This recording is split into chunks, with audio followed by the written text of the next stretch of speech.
Okay, I'm going to introduce Father Wadley.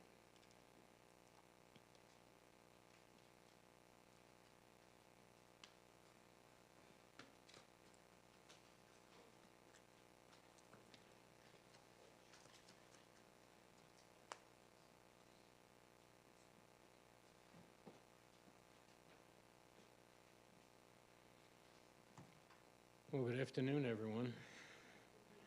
I have met some of you, and just in terms of the individuals whom I have met, I would simply like to say that it reminds me very, very much of the beauty of God's creation, because wouldn't it be horrible if we were all the same? And my origin is New York City, and I even spent some peaceful time with some Red Sox fans before this began. And I grew up in a multicultural neighborhood of Queens and went to high school in Brooklyn. And I lament that our nation has become so divided and so embittered. And it all comes back to neglect of one fact. There's only one creator in the universe. And to that same creator, we all go. And why we're here this afternoon is to celebrate Bill, the life he shared with you, his siblings, then with his daughter, his grandchildren, and so many others, his service of country, but also to celebrate where he is now, and that is with his God in heaven. So if you would please stand, if you're able to do so, and we'll have a beginning. May the Creator God welcome each of you. May the God of peace give you comfort and consolation in this time of loss. And may the compassionate God strengthen your faith in divine love and in Bill's presence in the midst of that love forever. As a father has a compassion, we're going to read the Psalms first, aren't we? Yeah. I'll do this first. Okay. As a father has compassion for his children, please. As a mother comforts her child, the eternal God is your dwelling place. Okay. So then we would begin with Gabriel.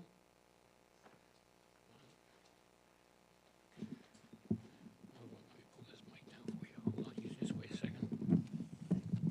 Oh, go ahead. Have you not known, have you not heard that the everlasting God, the Lord, the creator of and the ends of the earth, is not faint-hearted or is neither weary? He given power to the faint-hearted, and to them that have no might he increases strength. Even youths can be faint-hearted and weary, and young men can fail. But they that wait upon the Lord shall renew their strength. They shall mount up with wings as eagles. They shall run and not be weary, and they shall walk and not faint. That the everlasting God, the Lord, the creator of the ends of the earth, fainteth not and neither weary. Thank you. Okay. Very good. Okay. You don't need me to hold that for you. Thank you. But now thus say the Lord that created thee, O Jacob, and he formed thee, O Israel. Fear not, for I have redeemed thee, and I have called thee by thy name, thou art mine. When thou pass through the water, I will be with thee, and through the rivers I shall not overflow you. When thou walkest through the fire, you shall not be burnt, neither shall the flame kindle above thee. For I am the Lord thy God, the Holy One of Israel, thy Savior. I gave Egypt for thy ransom, Cush and Ser for thee. Since you have been prestigious in my sight and have been honorable, I have loved thee. Therefore I will give men for thee and people for my life. Fear not, I am with you. I will bring your seed from the east and gather thee from the west. I will say to the north, give up, and to the south, keep not back. Bring my sons from far and my daughters from the ends of the earth. Even every one that is called by my name, for I have created him for my glory. I have created him, I have made him.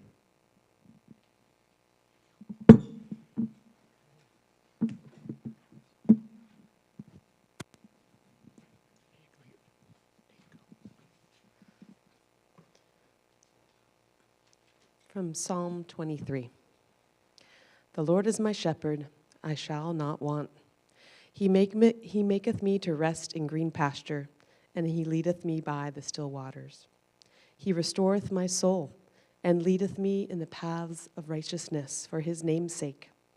Yea, though I should walk through the valley of the shadow of death, I will fear no evil, for thou art with me. Thy rod and thy staff, they comfort me. Thou dost prepare a table before me in the sight of mine adversaries. Thou dost anoint mine head with oil, and my cup runneth over.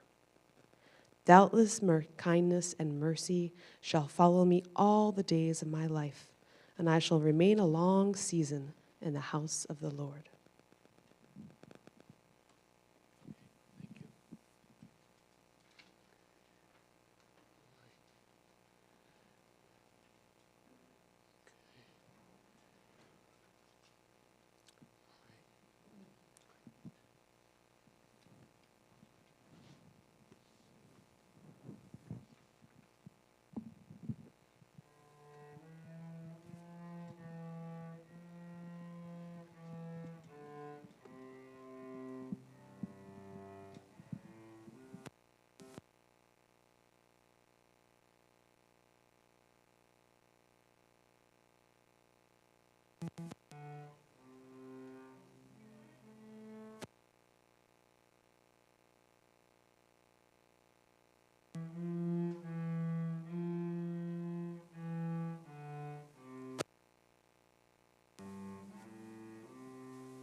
So could we please say the Lord's Prayer together?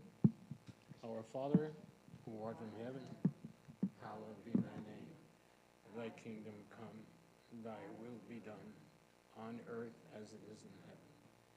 Give us this day our daily bread, and forgive us our trespasses, as we forgive those who trespass against us. And lead us not into temptation, but deliver us from evil. For thine is the kingdom, and the power, and the glory, now and forever. Amen.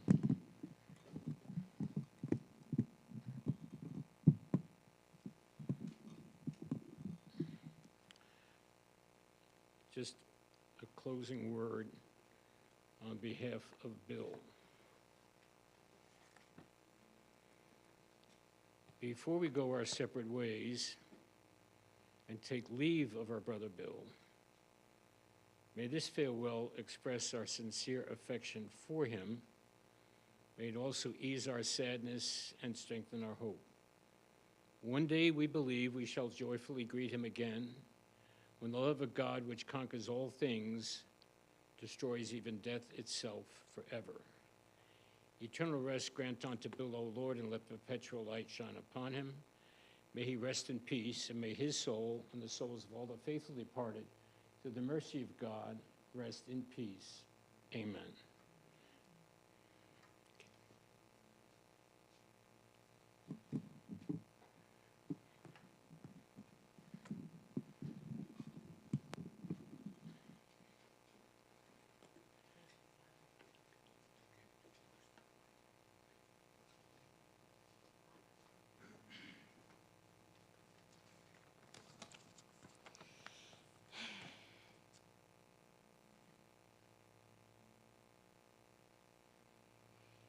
Thank you all for coming. Can you hear me well?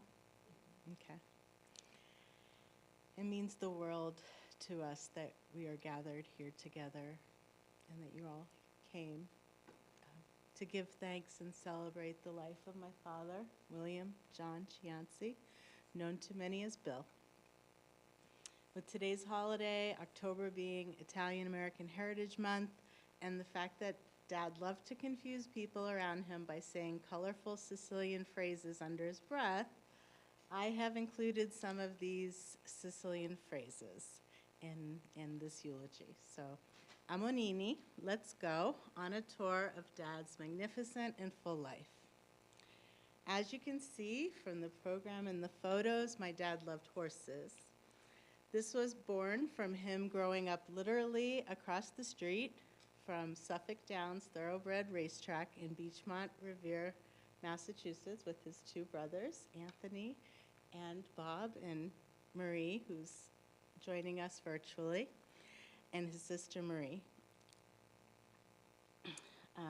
There, my dad loved spending time with his nonni and his chickie nonni, his grandmothers, and he adored his special Aunt May and Uncle Mel. He spent some of his best times with his friends at Revere Beach, wagering on outcomes or being behind the scenes at Suffolk Downs. Dad was a very giving person. This started when he first worked at Diamond Drugs after school in his high school years when he helped his family. And he always generously lent his car to his younger brother, Bob, even his prized white Buick convertible with red lining that he loved so. He would take his little brother Anthony for rides whenever he asked. Another great love of Dad's was music. After his parents gave him the gift of an accordion, he studied at the famed Galizia Brothers accordion shop in Boston, where he modeled himself on his accordion idol, Dick Contino. And music was especially important to him, and he instilled that in me and his grandsons. He loved listening to us playing piano, cello, or viola for him. Some of my favorite times were playing duets with Dad and watching him and his best friend on Quad, Uncle Jimmy Matsunaga, belting out karaoke in our front yard regularly. Dad would always entertain at gatherings or down at the beach, and he played a lively accordion and piano beautifully. His innate talent gave him the ability to play back anything he heard once, and his musicality made him and others deeply happy and joyful. Next, Dad enlisted in the Air National Guard after high school and started at the mailroom at Massachusetts Institute of Technology, MIT, where his job provided him with classes at Northeastern University. During the Berlin crisis, Dad's Air National Guard unit was activated. When the Soviets cut off land access between West Germany and West Berlin, he was involved in a year-long airlift of supplies to stranded West Berliners.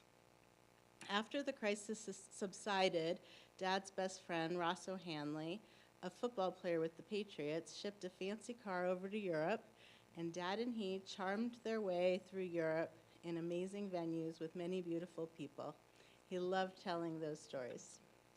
One day, he'd returned from his Air Force active duty service and was sitting at the family piano when one of his sister's pretty friends came over for a visit. And it didn't take long before Mom and Dad were engaged. So many people were touched by Dad's magnanimous character, and as his brother said, Anthony said, he knew how to cure sadness with his charming personality. This isn't to say he didn't have some rough edges. He was my lovely diamond in the rough, and I could always make him laugh by calling him my snapping turtle. Dad progressed from the electric part shop to the engineering department at MIT. He could fix anything. TVs, radios were his specialty. And then fast forward 40 years, he retired as administrative staff, where he culminated his career coordinating rigorous logistics between MIT, the military, on Kwajalein Missile Range in the Marshall Islands for 15 years. This is what I call Kwaj for short. At his retirement, PhDs and janitors gave him kudos, and he always attributed his success to being a people person. Dad's glory days were in Kwaj, and everyone knew him there, and he was MIT's ambassador to the community and the military. The Kwajalein newspaper featured a story on the smiling man with the white Greek fisherman's cap, which made him a well-known and loved fixture on the island. On Kwaj, Dad was an avid fisherman, softball and tennis player, and golfer. Once he came home from Kwaj and retired, he lived in East Boston and went back to work for a decade with his family at Metropolitan Linen, where he was very valued and showed care for his other workers and enjoyed reconnecting with his family. Dad always made time for fun and friendship with the supper gang he had when he was living in Hudson, New Hampshire with Ann Lamper, or when he was living in Woodstock, New Hampshire with my mother, yes, after they divorced. I think that happened a few times. When he had the best job, when he told me he had the best job that he ever had, which was a train conductor on the White Mountains Cafe Lafayette dinner train. And he had the cap and everything. It was great. In 2017, Dad moved to Maryland, and he taught me about courage that year. Dad was clearly nervous. He was the only northerner in the mix. He buttoned his shirt, and he walked up to a table of card players in his new building who'd known each other for years. But soon enough, he was in the gang. Why, of course he was. He was lovable Bill. Everybody took to him. And Dad had the travel bug as well, and he loved to go to Italy, which was one of his go-to destinations. We both adored the great trip he and I took to Sicily and spending time with his cousins there. And we often reminisced about other travels, especially spending time in Honolulu with Uncle Jimmy's family around New Year's. And one year, as we came back from Kwaj, Dad took us, my mom and I, on a round-the-world trip, and his favorite destinations that year were Greece and the Holy Land and China. And it was just a tremendous blessing and opportunity. And I felt so lucky, so lucky. Of course, he loved spending time with his family, the Gianci gang, in Las Vegas or at Triple Crown races or wherever they invited him. And wherever he went, friends of the family always wanted Bill to be there because everybody loves Bill. And as a nonno, our grandfather, Dad was brilliant. He would always play scuba, or an Italian card game, with my boys on demand. He was their Sette Bello, or Seven of Diamonds, the best card in the deck. One Christmas, when he lived with us for a year during COVID, he bought the boys a giant teddy bear that they carried around on their backs. And before he had a car accident, he would run out and get them Subway or Dunkin'. Nono loved Subway. He would walk by and annoy anybody and crack them up by saying, "Come zidi," which would crack up me too. And he would call anybody Papa Nonna. And once I asked him why he said that to people, because it didn't really make sense. And he said, it's just to remind himself how he loved that he was both a papa and a nonno. And his larger-than-life personality always made him unforgettable. As much as my father loved horses, he also loved dogs. And in the last 2 years, he met his most recent love of his life, Shafa, our sweet Labradoodle. Dad also had a culinary knack, and I always wanted his approval. Whether I was trying to wow him with pasta con sardi or Easter pizzagena or ricotta pie, he loved taking care of his tomato plants and his garden if he had one. And his family will remember that he made delicious wine with his brother Bob in Burlington. I still have a bottle that we're waiting to open. And the happiest day was always on Quad when a box of Italian specialty items came from our family. He would be in his glory.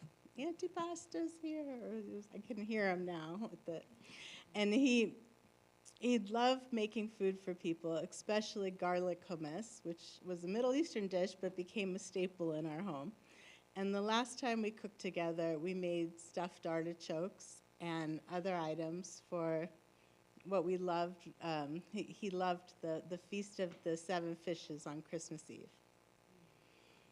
My dad was proud of his style, a no-holds-barred, carefree, happy-go-lucky approach to life, which I believe completely worked for him. Dad and I's love came easy. Our love for each other was just beautiful. And he was always there for me, and I always wanted to be with him. His attention on me never wavered. As Daddy's girl, I insisted on watching him shave, playing with his hair. He would fly me on his feet. He would take me to pinball when he got haircuts.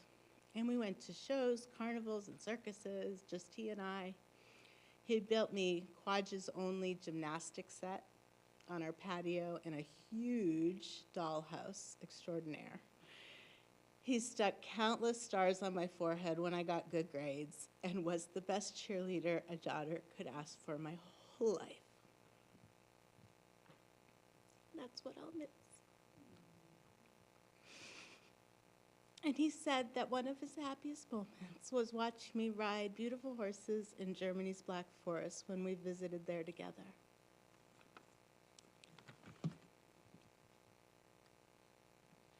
Throughout my adult years, Dad continued to be magnificently generous and supportive with his time and resources. His love was pure and genuine. Over the years, the trials and tribulations of life cemented one thing firmly between us: how much the two of us loved each other. In his final months, we had many intense talks about the depth of our love and how it had overcome so much. And his love made me who I am. The space that he held for me gave me the freedom to honor and explore my truths, and that fact only amplified the love we had for each other. There are countless other amazing aspects and memories of my dad, but I hope this gives you a good sense of him. As Dad is taken to his eternal forever home, I truly believe we can continue to elevate his soul by doing good deeds in his memory. At the last county fair he attended, I watched him as he sat enamored by the Clydesdales, and so he went out watching horses that he loved so much. He would ask me to tell everyone to remember, love always prevails, and there is always enough. I love you, Dad, and I'll miss you so much. Thank you for giving me the sun, the moon, the stars. Lastly, he would want me to thank you for coming to hear about him, and he would say, until tomorrow, paisan, stata buona, be well, friend.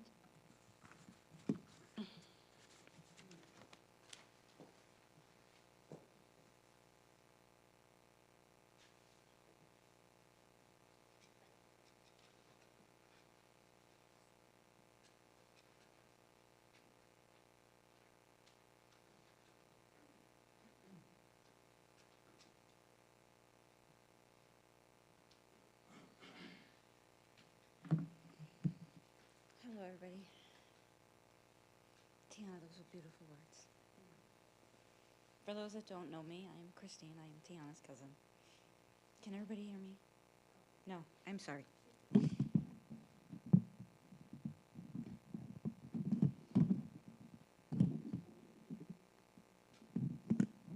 How about that? Okay.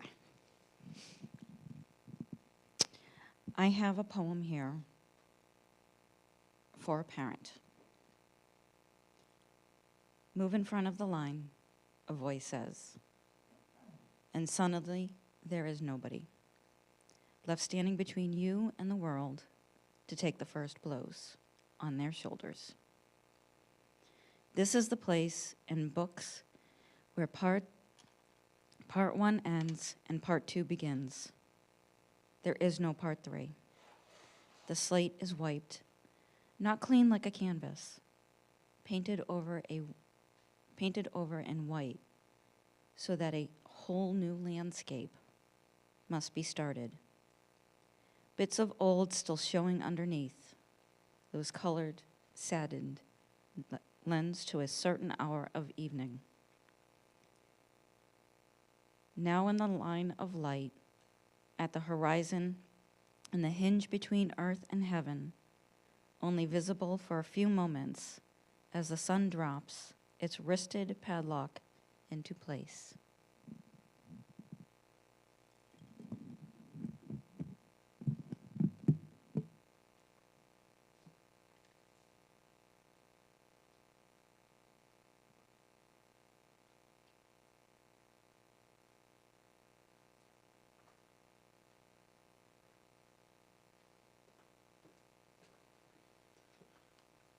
For those of you who don't know me, Bill was my uncle.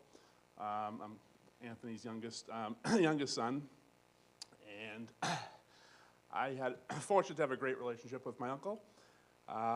If I had to describe him with one word, I think it would be kind. He walked into a room and he lit up the room. Everybody loved my Uncle Bill. You know, Tiana, you alluded to this. He was the biggest cheerleader for me as well, for my brothers. I mean, we would always talk about it. If you were ever feeling down, all you had to do was 5 minutes with him, and he would make you feel better. I'm not good at this. I don't know that anybody really is. I had started to write something, and it was just like rambling. All these stories and all these memories. I remember, you know, being a kid and him coming home from Kwajalein for the summer and hanging out at our house and water fights and throwing each other in the pool and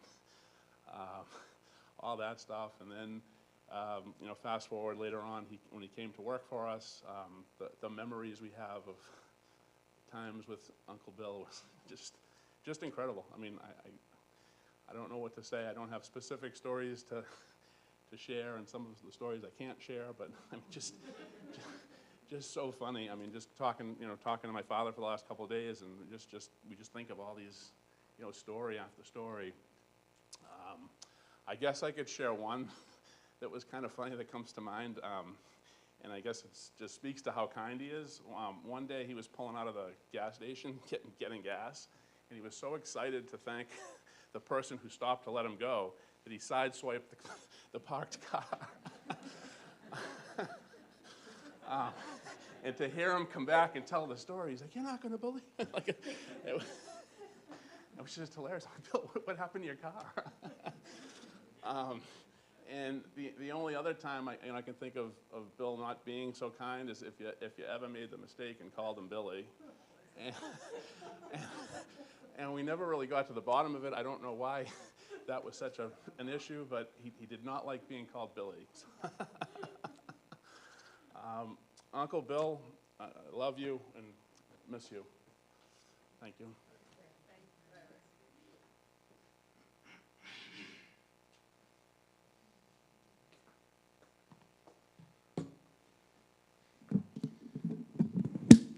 Tiana, that was beautiful. Thank you, Eric.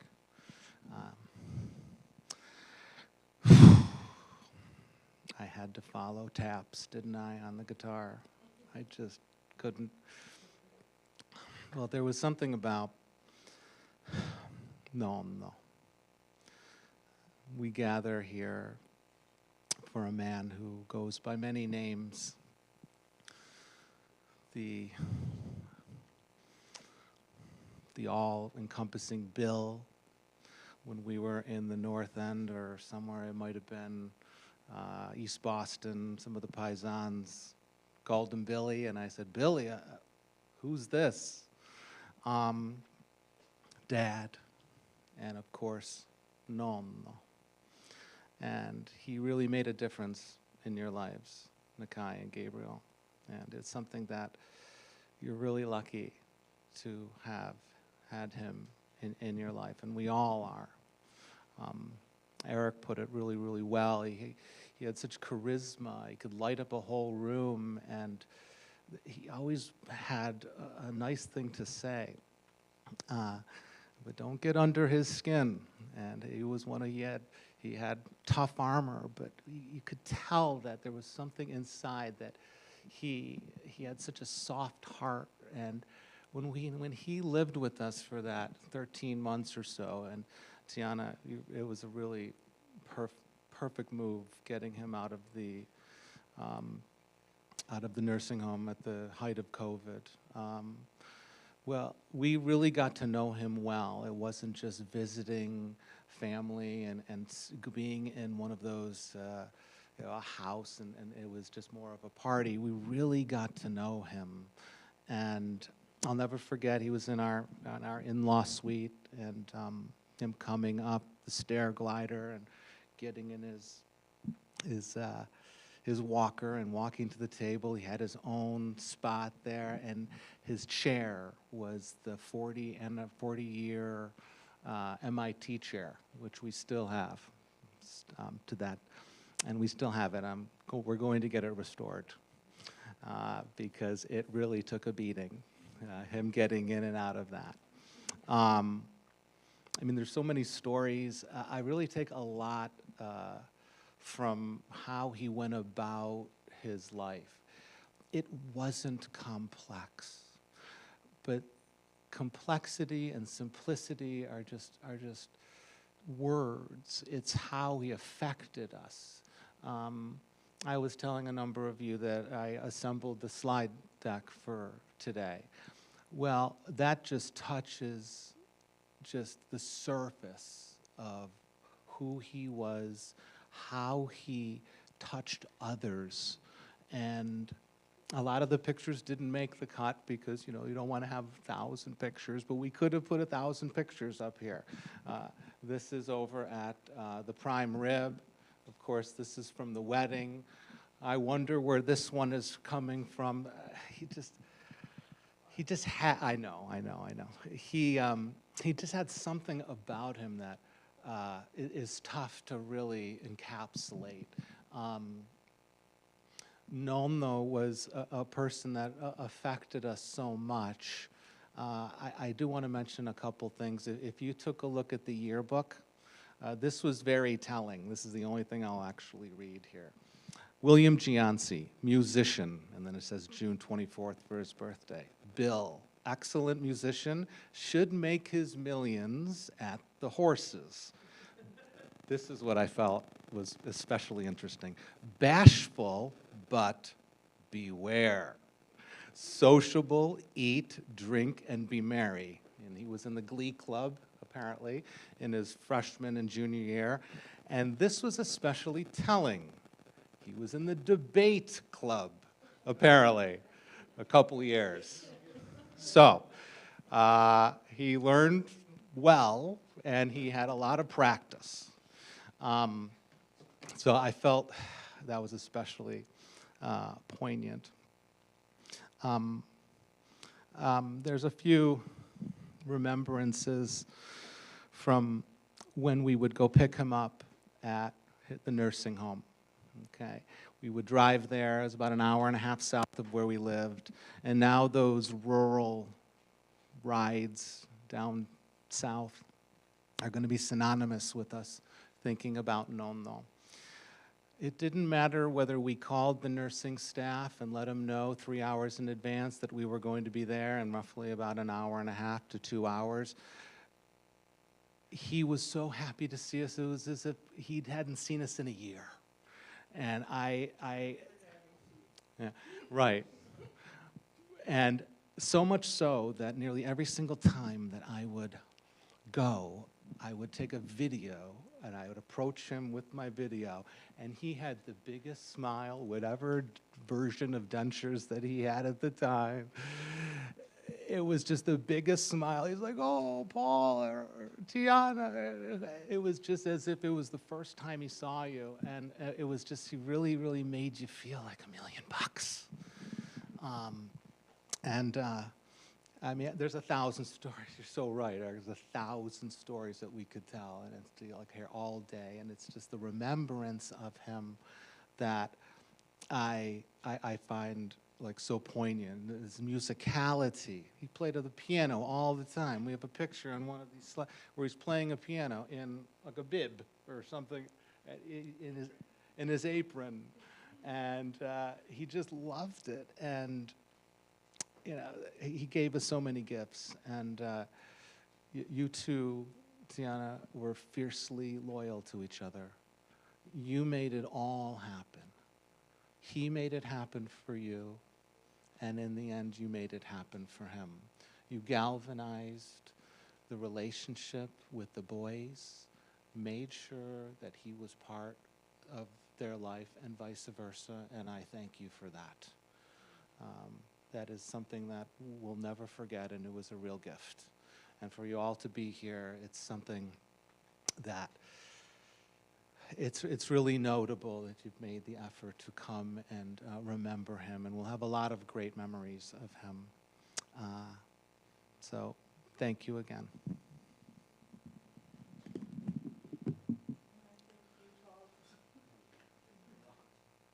Not many husbands would deal with having their father-in-law come home from the nursing home for 13 months. Sounds like it was the right thing to do. I'm Tiana's cousin. We're first cousins. And, you know, I think you're probably going to hear a lot of the same thing, is that, yeah, he was just a really nice guy. I mean, everybody's saying the same thing. He made you feel good, you know. He was always happy and always kind to me.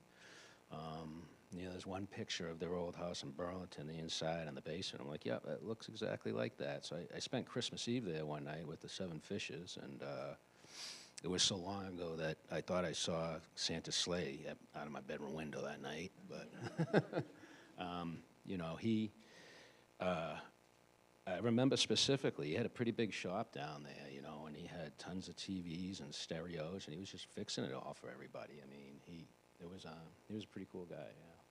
So I know he's in a better place now, but he definitely lived a really good life, so I'm happy to be here for him and for you. Yeah, thanks.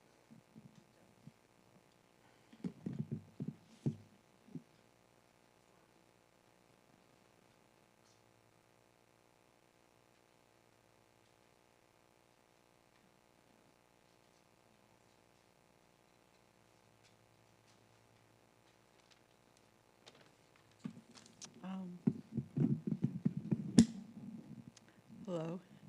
For those of you who don't know me, I'm Diane, Tiana's cousin, Joe's sister.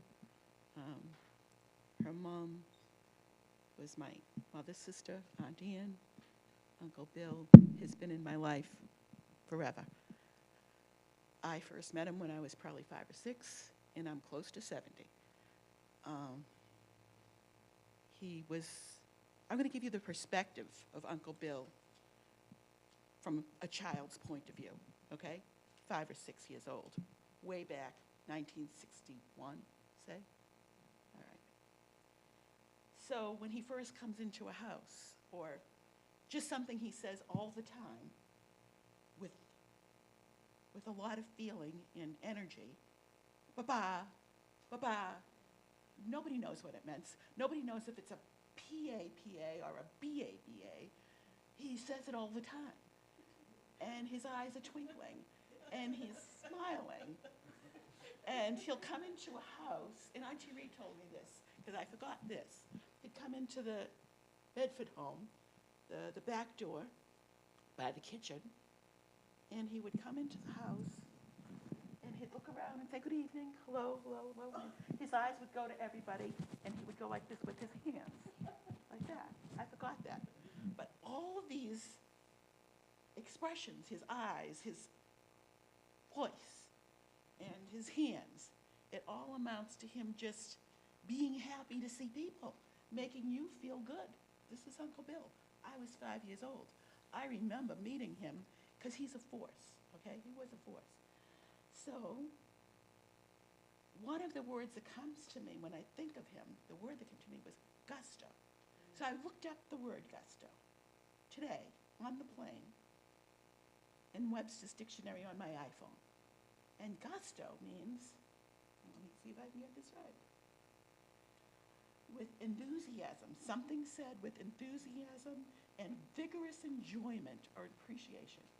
Now, doesn't gusto describe Uncle Bill? Of course. Of course. Okay, so this is my new uncle. I'm a 5-year-old kid. And how do eyes show gusto? Uncle Bill's eyes showed gusto because they looked with you and they were filled with emotion. That's how he was. He wasn't thinking about something else. When he met you, he was looking straight at you and talked to you with gusto. He appreciated people and getting to know people. Let's see, what else can I say? Music. Everybody knows he played the accordion. That really impressed me. Inspired me to take accordion lessons at 7 years old. Didn't last. I didn't have his talent, not even close. But I was very impressed with his accordion. And you have a beautiful picture out there, which I'm so glad you found, because if you don't know, Tiana asked me to find some of the pictures, a few of the pictures that were on here I sent to her by the technology and all of that. And I didn't want to stop until I found a picture of him playing accordion. So I didn't get through all the pictures that my mother had. There are still 2 boxes, so I'm going to probably find more. But once I found the accordion picture, I stopped. My job is done. Because he was so musical, he could play anything. You just had to say, play this song, and he could do it. That doesn't happen to everybody. Not everybody can do that. It's a talent that he had, and boy, did he enjoy it. And he played music with gusto, and we all appreciated it. So that's what I have to say about a little 5-year-old girl who met a man who would be her uncle until she was, how old am I? I don't know, 68 maybe? I don't know what I am. Something like that. And that's the story of Uncle Bill, who was well-loved and deserved to be loved. So, thank you.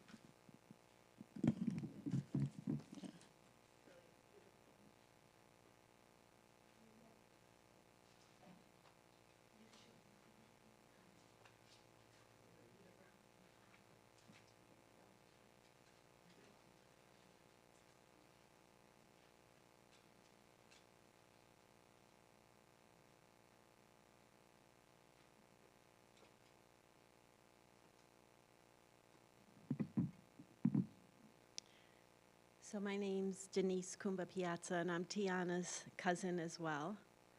Can you all hear me? Okay, good. This was such a beautiful ceremony. Thank you. I can feel Uncle Billy here with all his gusto. That was great, Diane. That was such a beautiful way to describe him. He did. He would make us, just feel so loved, and we used to laugh a lot around him. And he just made everybody feel like, well, I just feel so much love here. And one thing I wanted to say to you, Tiana, was I just always appreciated how much your father loved and supported you. You were one very lucky, blessed little girl in your whole life. So I give thanks for that. and that your children were able to experience him in such a wonderful way. You'll never forget those memories.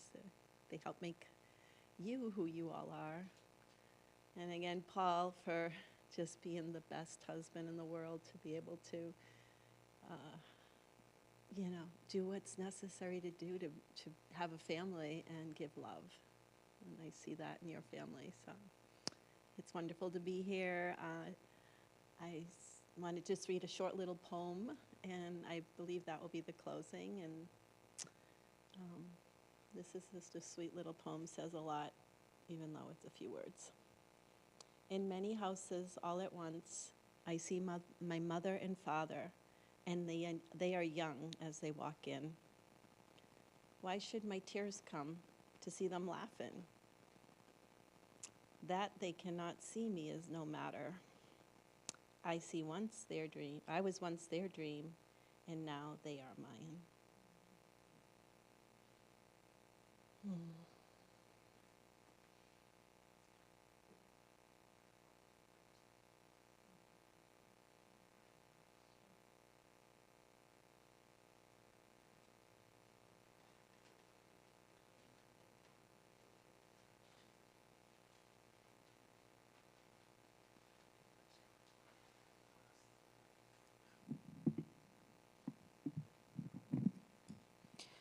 Ladies and gentlemen, this concludes the services today here at the funeral home. I want to thank you all for putting on such a beautiful ceremony. Such a man so loved, full of music, full of gusto, full of love for his family, and I think that showed beautifully today. So I want to thank each and every one of you for coming out and being a part of it, and I hope we can continue to share the memories of Bill and go on from here. So if anybody needs anything, we'll be right out there. Thank you. Oh, and I want to remind everyone to please sign the register book and take a prayer card on your way out. Thank you.